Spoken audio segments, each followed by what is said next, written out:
হ্যাঁ ভাবিয়ে কোথায় উড়ান থেকে এরকম সাইয়ার আসমানের ফেলে আমাকে কি দের চার তো শেষ কি চাও কমাই গেছি কে দো আমাকে কেডা ইমানে আমাকে ইমান কেডা ওড়ানো টের পাইছে না কত রোদ লগে লগে রওনা দিছে আরেকটা ইনি চাইতে আছে মানে জিনিসটার গতি এতটাই বেশি যে মুসলিম ভাইয়ের বউয়ে জাস্ট এদিক দিয়ে দেখছে ঘাড় ফিরাইতে নাই, অর্থাৎ শব্দের চেয়ে 13, 15, 20 গুণ বেশি দ্রুত গতিতে এটা ছুটা চলে। জিনিসটার নাম কি?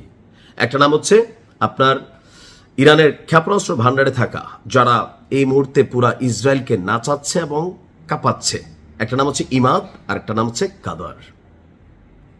গতকালকে ইরানের প্রতিরক্ষা মন্ত্রণালয় থেকে ঘোষণা করা হয়েছে যে ইসরায়েলের আকাশ আলোকিত থাকবে, তবে এটা ইরানের ক্ষেপণাস্ত্রের আলোতে আলোকিত থাকবে। বুঝতে পারছেন? আজকে যা ঘটাইছে পুরো ইসরায়েল জুড়ে আতঙ্ক তৈরি হয়েছে, মানুষ দিক বিদিক পালাচ্ছে। ইউরোপ এবং আমেরিকার ফ্লাইট শিডিউল যদি আপনি দেখেন, আন্তর্জাতিক যে ফ্লাইট মানে বিশ্লেষক যারা আছেন তারা বলছে যে গেল 1 মাসে ইসরায়েল ছেড়ে ইসরায়েলি নাগরিকদের অন্য দেশে ঢোকার প্রবণতা বেড়েছে 47%, অর্থাৎ 47% ইসরায়েলি নিজেদের মাটিতে নিজেদেরকে নিরাপদ মনে করতেছে না। কেন? ইরান যেভাবে ঠাপাচ্ছে, ইরানকে খেলা তো শুরু মানে যে কি বলা হয়েছে, ইরান তাদের অ্যাকশন অপারেশন টু প্রমিসের 73তম অপারেশন ছাইড়া ফেলছে। 74তম অপারেশন আজকে যেটা দেখলাম যে অপারেশন টু প্রমিসের 78তম, আমি 4 ধাপ কম বলছি, 78তম ঘটনায় ইসরায়েলের ডিমৌনা খুবই গুরুত্বপূর্ণ অর্থনৈতিক এবং সামরিকভাবে একটা এলাকা। ডিমৌনা রাজধানী তেল আবিব এবং ইলাত, লাইক চট্টগ্রাম যেমন বন্দরনগরী, ইলাত হচ্ছে ইসরায়েলের মধ্যে বন্দরনগরীর একটা বিশেষ এরিয়া। এই অত্যন্ত সংবেদনশীল অঞ্চলগুলোতে যেখানে আকাশ প্রতিরক্ষা সিস্টেম শতভাগ ছিল, তাও কি মার্কিন যুক্তরাষ্ট্রের তৈরি প্যাট্রিয়ট, এই প্যাট্রিয়ট এই মুহূর্তে আকাশ প্রতিরক্ষা সিস্টেমের মধ্যে বলা হয়ে থাকে সবগুলার বাবা, মানে আমেরিকা অন্য দেশগুলোর যা দেয়, সেই প্যাট্রিয়টকে ফাঁকি দিয়ে ইসরায়েলের মাটিতে আজকে ইমাদ এবং কদর 2 ভাই আজকে খেলছে।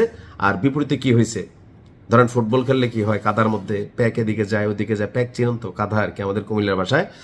তো বলা হচ্ছে যে ডিমোনা, তেল আবিব এবং ইলাতের মতো অত্যন্ত গুরুত্বপূর্ণ স্থানগুলোর পাশাপাশি আরো বেশ কয়েকটি এলাকায় মার্কিন যতগুলো সামরিক ঘাঁটি ছিল এবং কি বিনিয়োগ করা মার্কিনীদের যে বিলাসবহুল বড় বড় প্রজেক্টগুলো ছিল, প্রত্যেকটাকে ধুচাই ফেলছে ইরান। আইআরজিসি বলছে যে তারা জানায় যখন জাতি মুষ্টিবদ্ধ হাতে লক্ষ লক্ষ মানুষের সমাবেশে উপস্থিত হয়ে ইরানের সেনাবাহিনীকে সমর্থন জানায়, তখন কলিজার মধ্যে সাহস এবং ঈমান শতগুণ বেড়ে যায়। মানে ডায়লগটা দেখছেন যে যখন জাতি মুষ্টিবদ্ধ হাতে, আমি দেখছি ইরানের নারীরা এই যুদ্ধ যেন ইরান বন্ধ না করে তাদের ভান্ডারে থাকা স্বর্ণালঙ্কার মায়েরা বোনেরা এরকম রাস্তায় রাস্তায় বিলাই দিচ্ছে সেনাবাহিনীর ভান্ডারে, যে চালাও ছুইকো না তোমরা, ফুতাইতে এই দিনের লেগে ফালছি না যে মানুষের তারা মাইরা হতাই দিয়ে যাইগেব কবরের ফার্জে কাইন্দাম, আল্লাহ তুমি বিচার কইরো।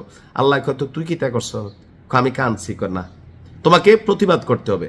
সো আজকে যে মায়েরা এই সন্তানগুলো জন্ম দিচ্ছে, সন্তানরা যখন কাম্মা ঘরে যাইতাম না, হয়তো শাহাদাত নয়তো বিজয় নয়তো ফতেহ। তো এই অবস্থায় ইরানের সেনাবাহিনীর এনকারেজ বা ইনার এনার্জিটা কোন লেভেলে আসছে, বলা হচ্ছে যে শত্রুর লক্ষ্যবস্তুগুলোতে বৃষ্টির মতন ছুটে যাবে ইরানের পরবর্তী যে 79তম ধাপের অ্যাকশন হবে। মানে আমার কাছে একটা ভাইব চলে আসে নিউজ করতে গেলে, মনে হয় যে আমি ধরেন লইয়া টইয়া কিছু থাকলে আসলে উড়াল দেওয়া জায়গা। বিবৃতি বলছে যে সর্বশেষ পর্যায়টি যুদ্ধের ইতিহাসে একটি অনন্য রেকর্ড স্থাপন করেছে।